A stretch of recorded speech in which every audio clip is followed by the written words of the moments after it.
Good evening, dear all, dear English Without Borders members who are joining Zoom and Facebook, not only from Tajikistan, but also from other countries. Welcome to the English Without Borders Thursday webinar series. This webinar series for professional development of English language teachers, and also we call it 1 hour investment time in ourselves. Standing speakers, people who had, great contribution and great achievements, not only in their personal life, but also let us greet today English Without Borders active member Mavluda Zulfova, and today she will talk about inclusive education and why it matters. And let me share some information about our speaker today. So Mavluda, she's recipient of different national and international awards and certificates. And she recently graduated from the MAT, Masters of Art in Teaching program from the American University in Central Asia. And she was among the first who received this scholarship and completed her master's degree. Currently, Mavluda is an English instructor at the School of Professional and Continuing Education of the University of Central Asia.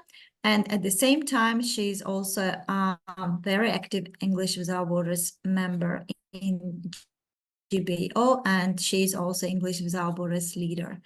And with great pleasure, I'm giving the floor to Mavluda to share her presentation today. And if you have any questions, you can ask your questions in the chat box via Zoom or in the comment box via Facebook, and we will make sure to address those questions to our speaker today. Dear all, please, yes, get engaged and let's go on. So, Mavluda, over to you. Thank you so much. Thank you so much, Nasiba. It's really a great pleasure to be a speaker at the English Without Borders webinar, because thanks to this program that I really succeeded a lot in life, and it changed a lot my life. It made a great impact in my life. I think it's not my life only, but a lot of teachers who are participating in English Without Borders seminars, just so they become aware of a lot of new things. They develop personally, professionally. And why I'm saying it, because thanks to English Without Borders program that I first became aware of a Master of Art in Arts and Teaching program in one of the Thursday webinars, where English Without Borders team organized meeting with Professor Tamo. I participated there, and I just tried my best to apply for the program, and finally I was selected. And also I'm really, really grateful to American Embassy in Tajikistan, who made it's possible for us to study, and who covered the tuition of our studies. And I'm really, really grateful for that. Let me now share my presentation. Before I would like to start talking about inclusive education, I would like just to say how I came across, because when we applied for when I applied to a Master of Arts in Teaching program, we had to select some topics that we wanted to do research, because in the very beginning of the summer semester, when we went to Bishkek, we were asked to select some topics which we are going to research further. And I selected inclusive education practices, and I talked to a lot of teachers also and participants who did their master degree. I consulted with them, and the majority said that you will not have an opportunity to just investigate or have much information on inclusive education in our country, because this is still very new. But I actually did not change my mind, and I selected because one of the things that motivated me to select it. I was sitting in an office, and we had a teacher, Nasiba, you know her, Mirisa Radova. I was sharing a room with her, and she was teaching English to one of the students who came from a very remote district. It's Vanj district, and she was teaching in English, and that child was blind. I was so impressed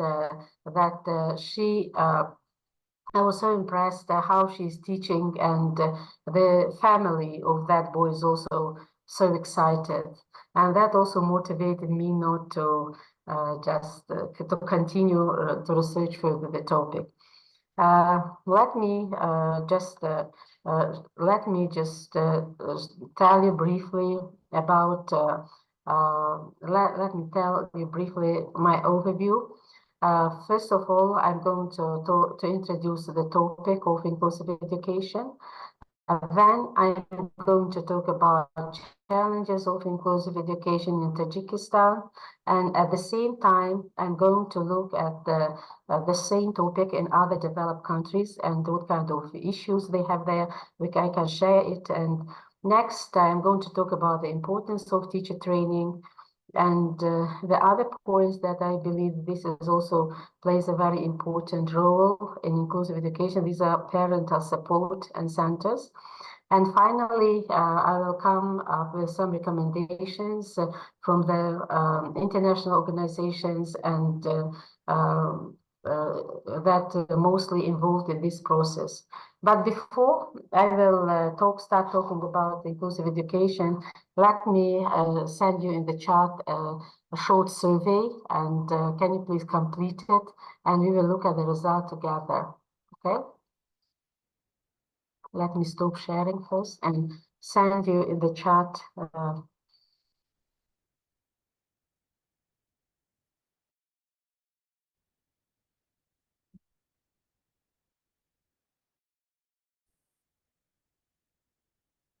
Hello, how are you? Hello, Glad how to are see you? you here. Glad to see you too.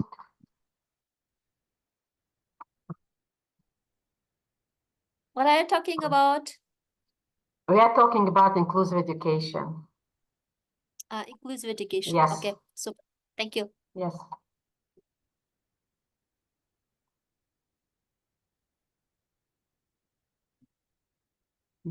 Okay, somehow I'm trying to select my the link, but I have problem selecting it. Hello, Nassim Pachoiva. How are you? Yeah, good to see you. Good to see you. Yeah, thank you for joining. Yeah, so I mean, Mavluda, you can just, copy and just, copy the questions and put them in the chat box, and we'll ask the participants to respond to them. Okay, can you please, I will just, here is the link. Can you please look at the survey? Yes, completed. There are some questions here.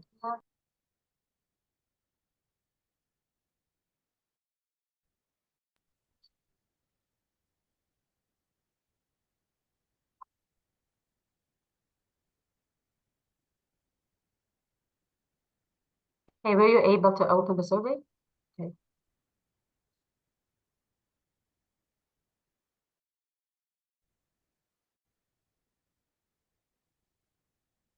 Come on, home, where you go.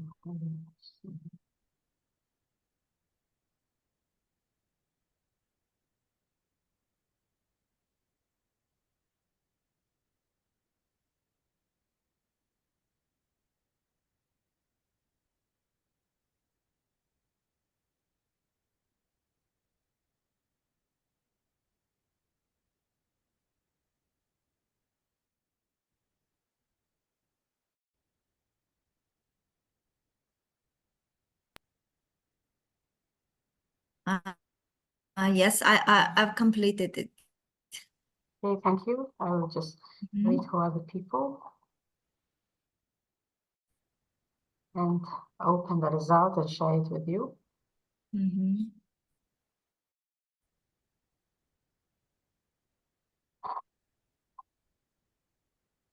switch your phone.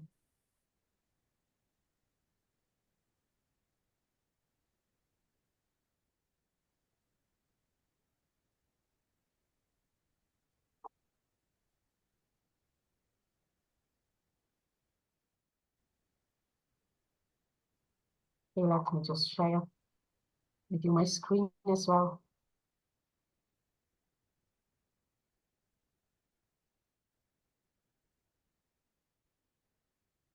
Yeah, let me just yet. 1 minute.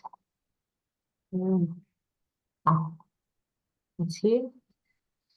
Okay, this is the result of the survey. Around like 10% or 15% students say they don't know the topic. I'm glad that majority are aware, and we have also some people say that they have. I'm very familiar with it. Okay, great. The next question, in your classroom, how often do you use inclusive education teaching strategies? I use them regularly, say about again 10%. I'm trying to using them more, 30%, and majority, 6% say that I don't know really how to use them. Okay, then next question is, what's the biggest benefit you see with inclusive education? Help all students learn better. Again, very small number of people say it, and almost the same number with brings students closer together and prepare students for the real world. Okay, very good, very good. Okay, next question, what's the biggest challenge for you in using inclusive education? As I need more training on it. Sure, I really agree with you. And that again, almost the same number, 10% or around 10% say they don't have enough resources. There is a resistance from others. Okay, great. And how interested would you be in a workshop on inclusive education? Thank you so much. Yeah, very interested. Yeah. Okay, thank you. This is a very short survey that I prepared before conducting my presentation. Thank you so much.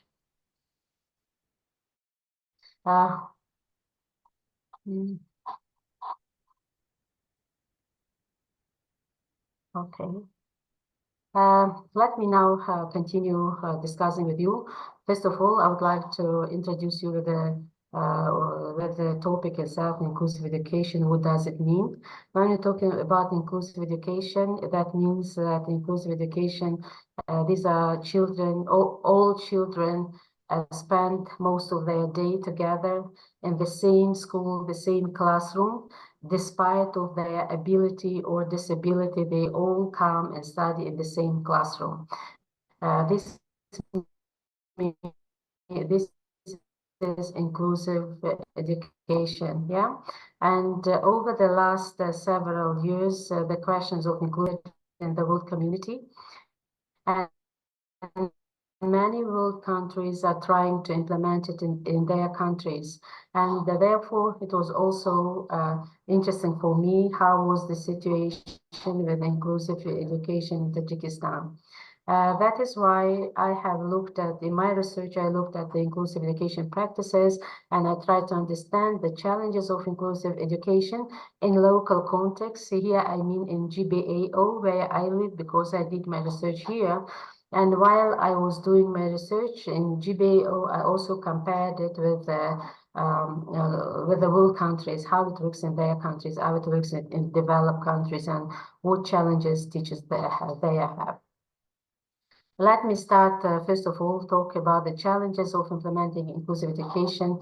And I brought here while I did my research, I looked at the work of two Tajik scholars, Silova and Sarfaroz Niyozov is also from it's Tajik, and Husni Zoda also did her master's degree in 2023.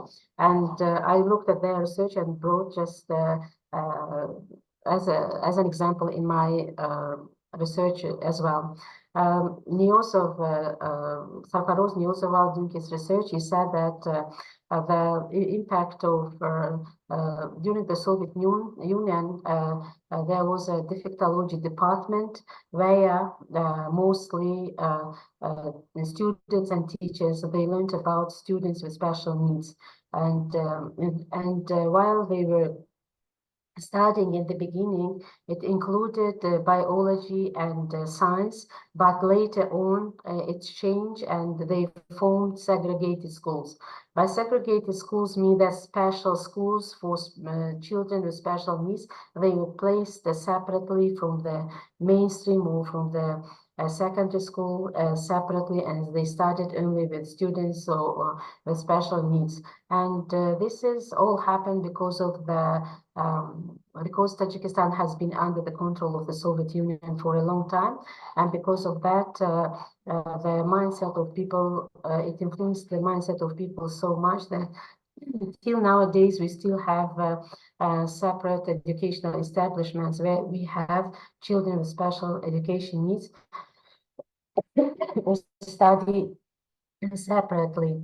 The same idea was also supported by Husni Zoda. She also mentioned about the challenges of these kind of challenges, and she said these kind of challenges mentioned in her work, and she talked about, for example, segregated schools and special education that also we have been under the control of Soviet Union, and it changed people's mindset so much that they still believe that this kind of schools, we still need the defectology department, we still need this kind of schools, and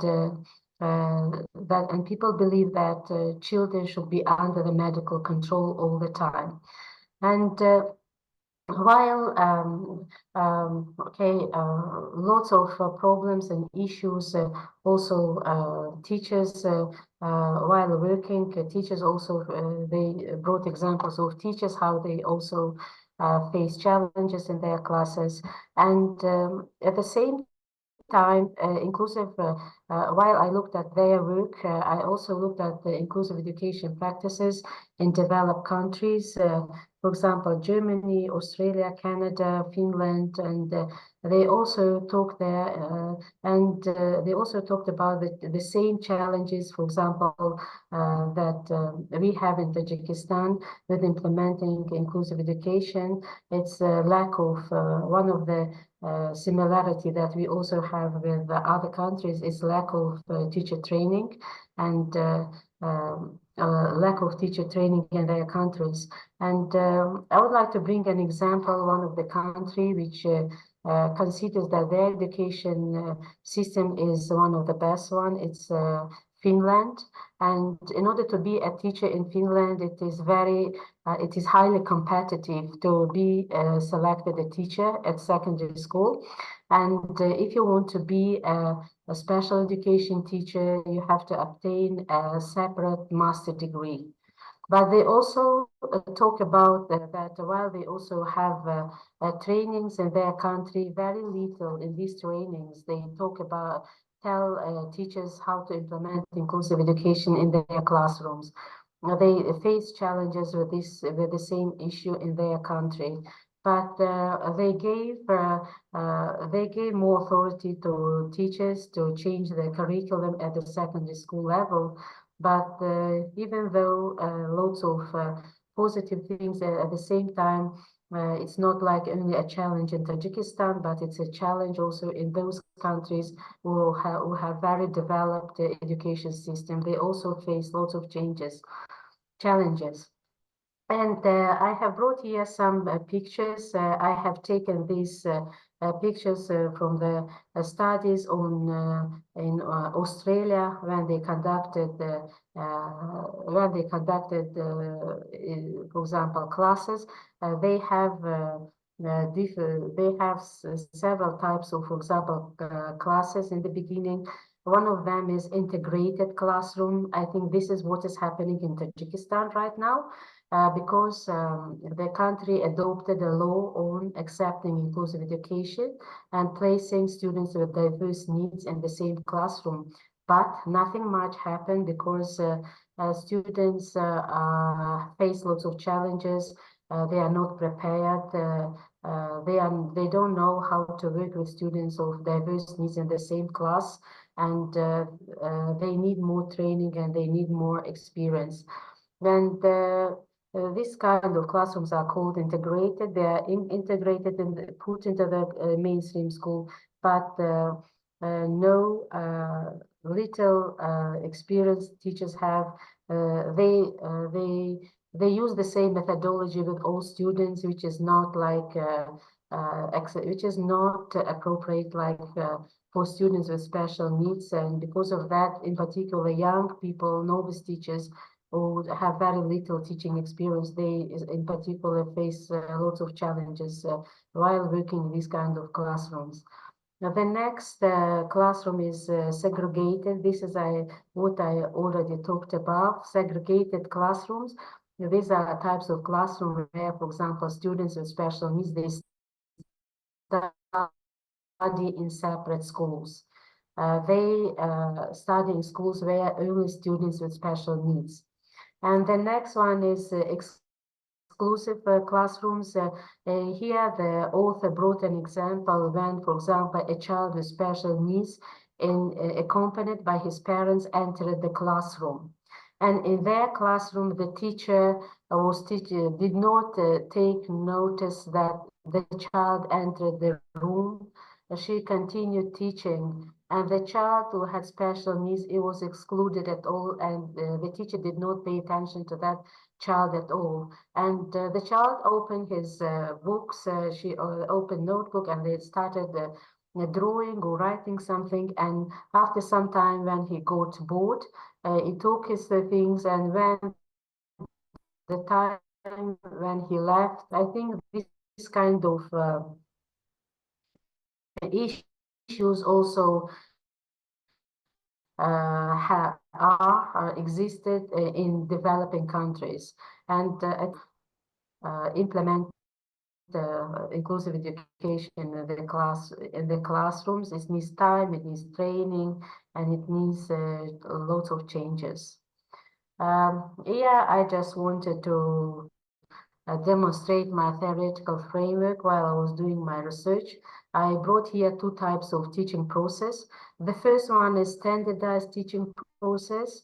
That is a traditional teaching process that we currently have in our schools, and the second is inclusive teaching process, where students with diverse needs study.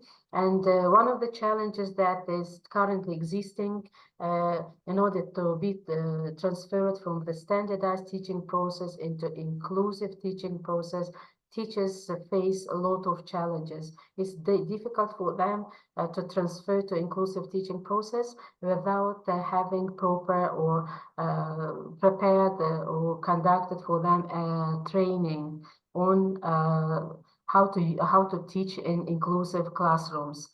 This is the main barriers that teachers face, and use their knowledge, their experience that they have with all the students in classrooms. They mostly rely on their knowledge and experience.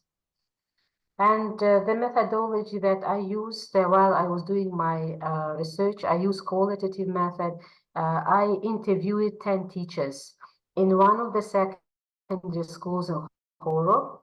And when I interviewed them, and after recording their interview, I prescribed all their speech on a paper in order not to leave or any information. That helped me to better analyze the information.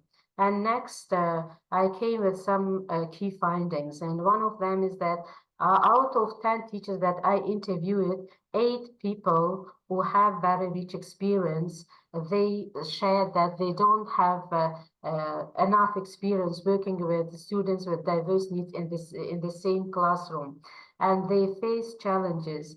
And they said that if they have only one student, they somehow can manage and prepare some activities for the child, but if there'll be more than one, they have very little knowledge about it, and they mostly have some theoretical knowledge. They heard about inclusive education, but how to implement. And only 2 people shared that they have some experience of working with students of diverse needs. And one of those teachers, she herself had a child with special needs in her husband's family.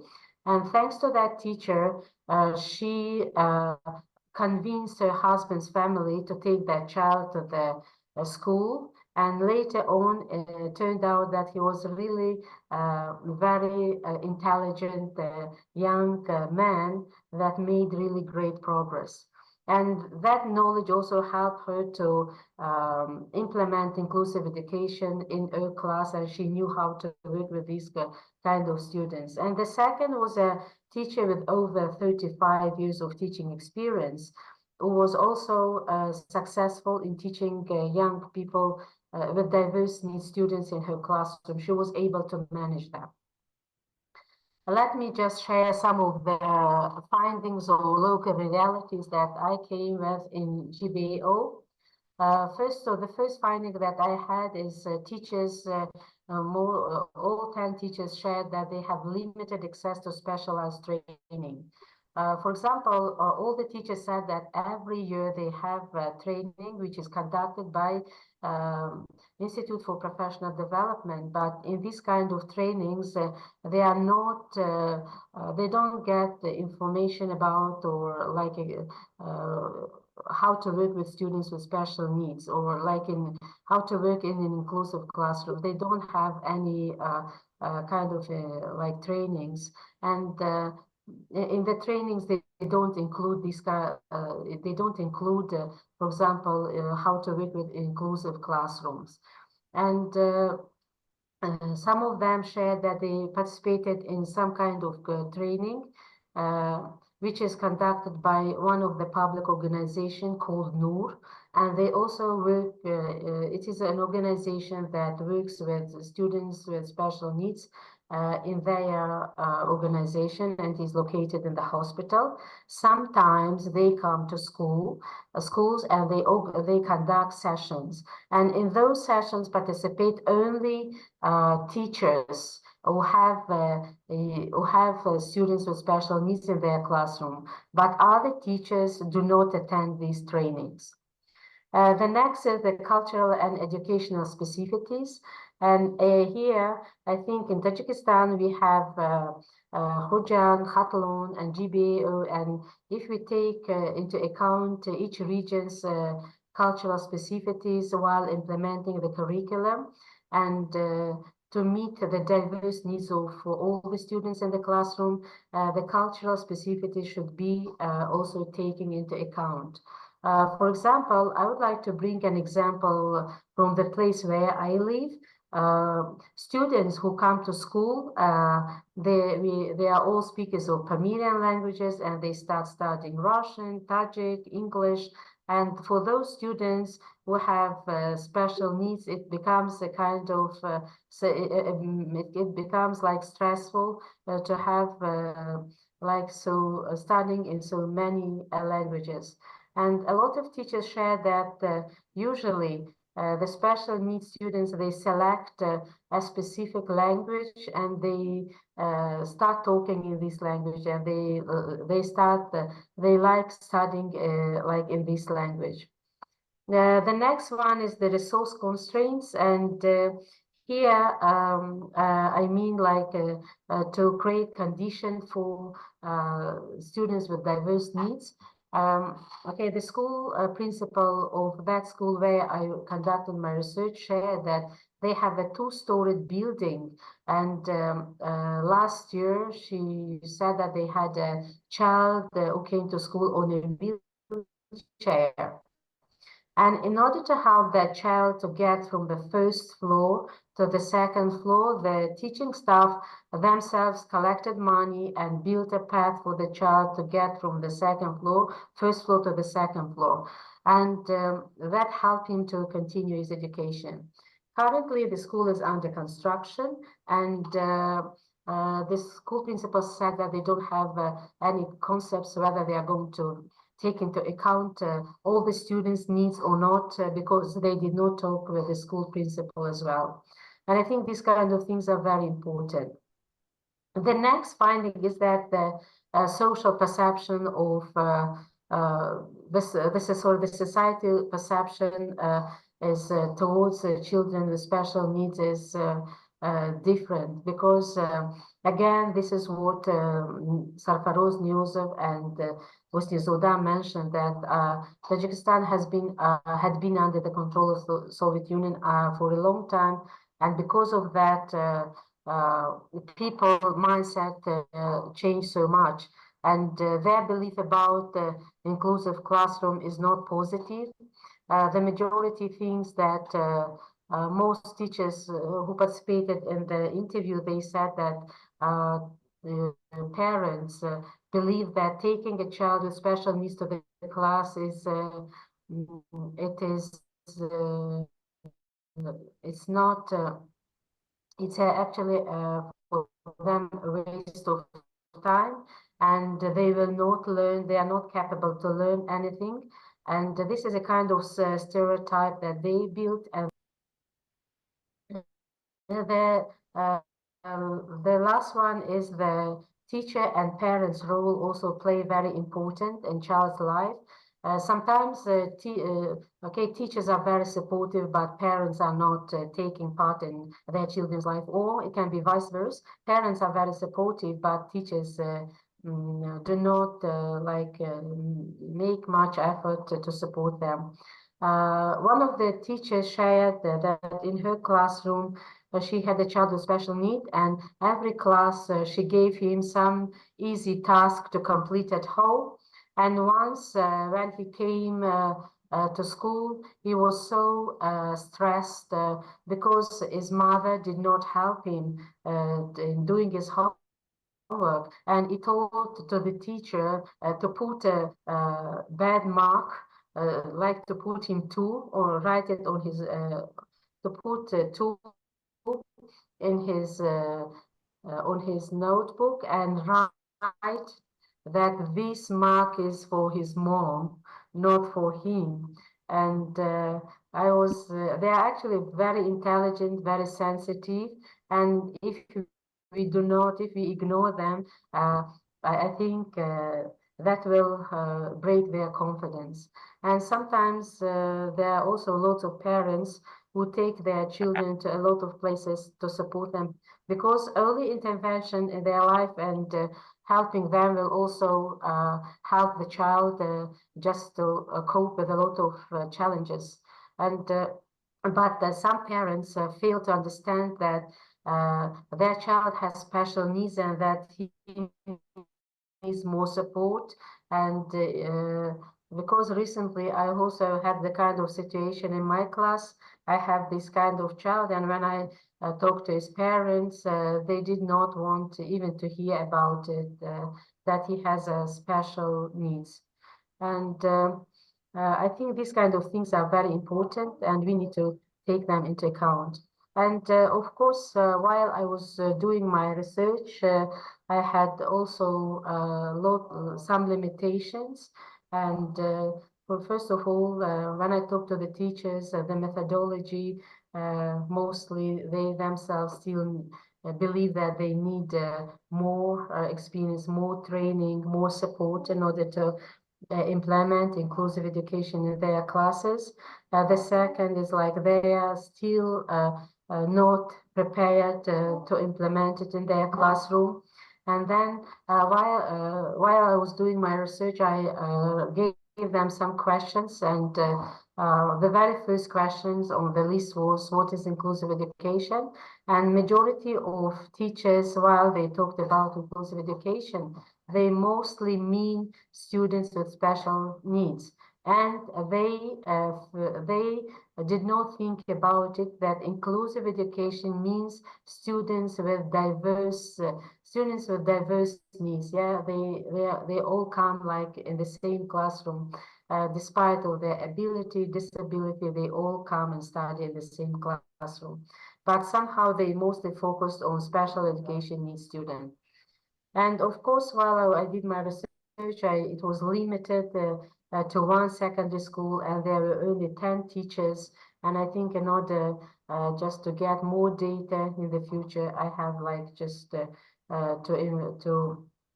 go to other places to just include more schools and to further like work on this topic.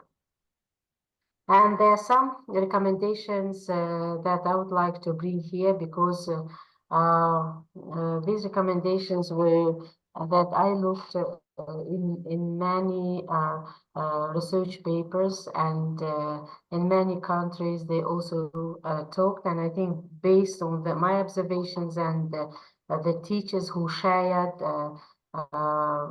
their experience, they just shared with me. I think if we make aware the community more about inclusive education, and if we try to implement it in our classrooms, that will help the community just uh, to be aware of the inclusive education and break that stereotypes that they believe that the children with special needs, they are not capable to learn in the inclusive classrooms. These kind of stereotypes will disappear, and conduct more trainings and help teachers to be aware like on how to work with what kind of methodology they can use in order to just meet the needs of all students in their classroom, because I mentioned that they had a novice teacher in their school who had lots of challenges while working with a student of special needs in her class, and finally she insisted on to withdraw that child from school, and which the authority also did. They asked the parent of that child to take him to another school. And later on, they found out that that child is very good at singing, and now he's traveling all around the world with his parents singing. And the teacher also said that now he's he's presenting their school, not our school. He's making their school famous with his travel, with his singing, and they are so proud of him. The next one, I think there should be access to information and technology while working with students of diverse needs. For example, sometimes they can use technology, or as I talked about the conditions where the students on a wheelchair, to provide with low resources, and that will make the process of teaching at school easier. And the last one is to make the community and parent, to involve the community and parent in in some kind of activities where they will learn more about inclusive education, support teachers, support students.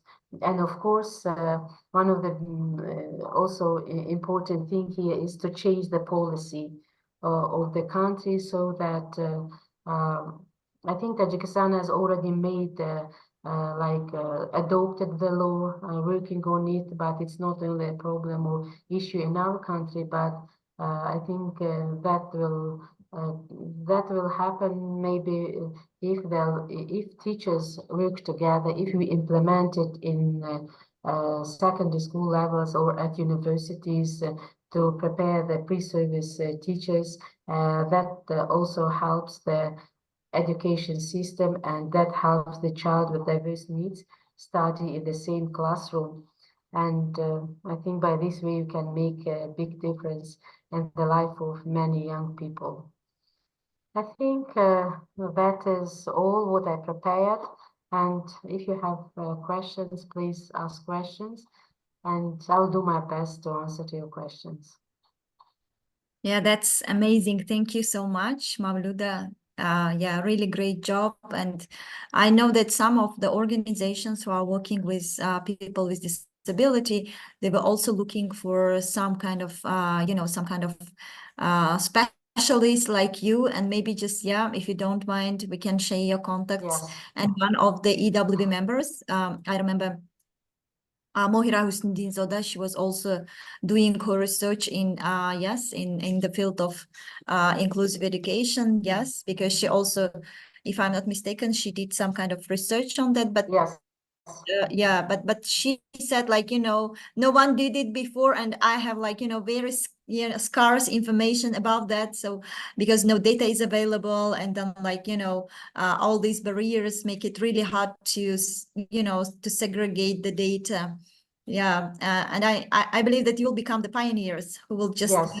show the way, and also just who will just bring all these grassroots challenges and bring some changes in the future. That's very exciting. Yeah, thank you so much. And dear all, let us open the floor for questions and answers. If you have any questions, please go ahead, and and you can ask your questions in the chat box or in the comment box. Yes. Nasiba, let me Yes. I just wanted to say that when I selected the topic and went to that school to do my research, to tell the truth, I was really impressed with those teachers' dedication and with those teachers who worked hard to implement it. And I was cool. Because they shared lots of ideas with me that made me also happy that we have such dedicated teachers in our secondary schools who are like, despite of difficulties, despite of the challenges, they continue working with the students of diverse needs in their classes. Yeah, that's really exciting. Yeah, thank you for sharing. And I remember also, like, there was a kind of one of our speakers. She was from California University, if I'm not mistaken. She was our speaker back in 2022, and her name was Maika. And she was an autist herself, and she also introduced the universal framework for universal education framework, if I'm not mistaken. This was kind of a very great concept, and she said, like, within this concept, she was also able to apply for higher education as an autist, and also she did her research in autism while being an autist herself, and that was really incredible. And I think, like, this kind of concept still is not is not how to say, is not kind of aligning with real world, like, how people with disability can do research themselves while being themselves disabled. Yeah, but at the same time, this also just makes their voice really heard, yes, because they can share from their own experience what does it mean, what inclusive education means to them, and what kind of perspective need to be taken into account while bringing this inclusive education in real life. Yeah, so that's fantastic. And we also have, like, one of our partners who is English Without Borders. So the guy who is blind himself, his name is Yogush, and he's working for a local NGO, but he is a teacher, and he is also teaching other students, not only English, but also he is a developer of textbook for people with disability, and he works with USAID, and yes, he also just became a book developer, and they publish, like, different school textbooks for people and for students who have like vision impairment, and that's really great. And yeah, if you want to get connected with them, we can just Yeah, I we can remember him. I think this yes, you organized meeting with him, yeah. and he participated in his session. I remember. Yeah, that's exactly.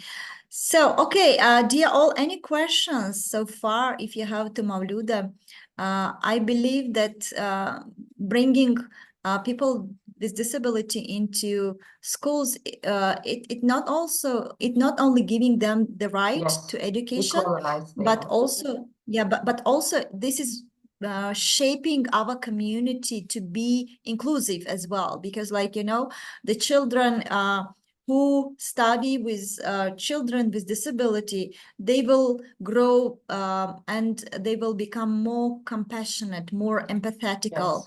and yes, and they will embrace what are the hardships that students with disability are facing throughout the education, and it will make them think about not only about themselves but also about others who are also part of the of society, and who are also just can bring some changes. And again, another big I think another big just drive can be, this is breaking The stereotype, yes. stereotypes, yeah, because we believe that people with disability, they are disabled and they are like have some limitations, and these limitations cannot cannot give them all the opportunities, or cannot just provide them all the opportunities to be full members of the society, yeah, or to be just to enjoy fully their human rights or their citizens' rights. But yeah, this is something completely different, and this is just I believe that disability is in terms of only mental disability, because I've seen so many great people with physical disability have done great changes by transforming the stereotypes, by transforming businesses, by kind of twisting and and reshaping their realities, that their stories are just very transformational and inspiring. Yeah. Sayora, yes. Sayora, you have a question. You also have some disabled students in your class. What are the barriers that you are facing? And you can ask your questions to Mavluda as well. Thank you. Yeah, I have some students who are kind of difficult for them to hear, to listen to sometimes. And there are some students with eye kind of vision impaired, yeah, you said. And there was one student who was even couldn't walk. And for half a year, I carried him by myself, and now he is walking. Maybe so maybe American space someday. As I as you know, I have planned about kind of meeting with my students. I miss them for long summer holiday, and also they also miss me too. Yeah, they were at the beginning, so they are now turned into fourth grades, yes. And at the beginning I had a lot of kind of barriers, difficulties, but thanks to God, it was solved. And I just now I cannot see any kind of barrier between these students. At the beginning, it was kind of, for me, I thought that it might be some difficult, so other students might not kind of accept them as usual, but it was not such. So as I thought, so in the class, everybody is equal. Everybody respects each other, helps.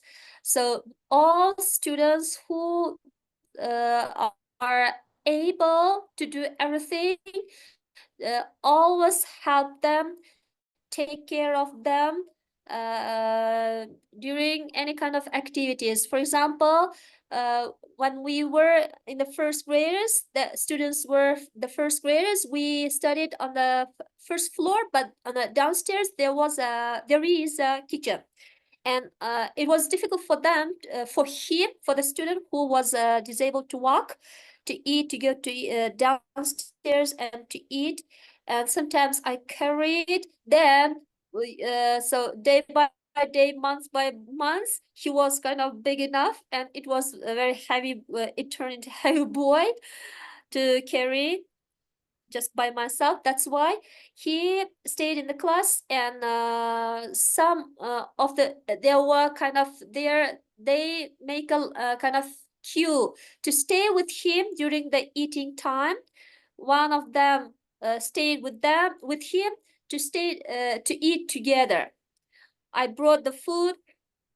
They really helped that boy, and he was kind of also interested in studying. It was okay for him to study together with his classmates. So other students also with eye disabilities and ear disabilities, so they all are kind of equal. Everybody respects each other, and I am really happy for them. And parents also are very thankful to me, of course, and to the students who are so they are really friendly.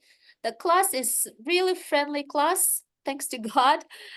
So I don't have any barriers just now. So they are going to, and I hope to keep that friendship together, so for whole life, for long years. So thanks for asking. Thank you. But anyway, it was really helpful. The yeah, webinar was very helpful. Thank you. Yeah, thank you so much. Yeah, I also Yeah. put some data. It's not like, it's what Google says, like, 1 in 6 of us is considered to be people with disability who are facing, like, some kind of disability. It's not like, having, maybe physical disability, or maybe just, having learning disability. Sometimes this is also a case. So it means, like, with the progress of technology, yeah, the scientists also calculate that the number of people with disability will increase because of the lifestyle has changed, yeah, and people spend more time, like, indoors, and also just, kids are addicted, and young people are addicted, like, to their apps, and it also will lead, like, yeah, to some physical changes in their bodies, and therefore, there is kind of a projection that this number will continue to grow. And at the same time, yeah, we are pushing people to keep their healthy lifestyle, but at the same time we also have people who suffer with disability. Anyway, I think this topic is very, very timely, and also just, yeah, so many things are happening around, and also just therefore I also have some partners, organizations who are working with people with disability, particularly parents who are the advocates for their children with disability. And they also mentioned that within the framework of some of their projects, they also have been able to give planchettes, yeah, iPads to kids who don't go to school. Why? Because the school infrastructure is not relevant to their needs, because either they are wheelchaired and they cannot go to school right away because, like, no stairs are available there, or just, the school infrastructure and particularly learning modalities are not adapted to their needs. And then, they gave them the iPads, and through the iPads, the teachers have been able to join them. But to their big surprise, they were able to find out that these kids learn how to work on iPad just as their peers who have no disability. It means, like, their mental and their cognitive skills are still kind of really impressive like their peers who have no disability. But at the same time, this is something that we need to take into consideration, that education has changed after the COVID time, and nowadays like more more modalities of online education is available. So even if the teenagers cannot attend real school, at least they can enjoy all those online courses or online options of education can provide. Yeah, of course. Okay, thank you so much. If there are any last I minute think, questions Nasiba, there is a question here from Maslia, Yes. who asks, how do we identify the children with special needs, special autism, and how to and how to approach them? And do you have any experience? I think this is Maslia, a very good question, because while I was interviewing the teachers at school, one of the novice teachers also said that he said that I had a student in my class, and every time when I gave him something to do at home, he never did his homework. And then he went to the school teacher to complain about that child, and it turned out that he's a child with special needs. And he said that only after that I understood that he has special needs. Yeah, as for me, when I started researching my topics, of course, I was also involved in one of the classes at the MIT program. It's called Inclusive Education. And we also had some classes where they talked about some of these signs, and about like autism and other and other disability. And in my class, currently, I have a child, a student, and from the very first class, I understood that because he never joins other students, and he likes working alone. And whenever I assign them into group works, I also put him in the same group, but I give him different assignment to do. And he likes doing something on his own. And whenever he never does his homework, but whenever you ask him, he answers to writing. And I understand that he reads it at home. He knows that, and I never force him. I motivate him a lot because sometimes when he gets, for example, lack of attention in one of my classes, we did a kind of game, and one of the child was faster to answer, and stressed, and he broke down and started crying. And then I started again motivating him and saying him lots of positive things, and he immediately stopped and again started and continued working. Yeah, I think I myself don't have much experience, but I will also trying to do my best to learn more about, for example, the strategies that work best for students with autism or other, for example, disabilities. I'm trying to do my best, and because I myself mostly focused on challenges that teachers have, and will continue researching the topic further in the future. By the way, also, Sayora, thank you so much for sharing your experience. I think we need more teachers like you, very positive, very motivated, and dedicated teachers. Thank you. And I forgot to tell you about other more students. They were in different class, in other classes, and it was really hard for them. There were two or three, then two continued studying. Two of them were autist students. It was really hard for me to treat with them to them, and if I give them a book, they tear, they scream, they cry, and they run. They try to run away. I tried to keep them in the class, and it was really hard. At the beginning, I just was a bit strict because of their attitude to in the class.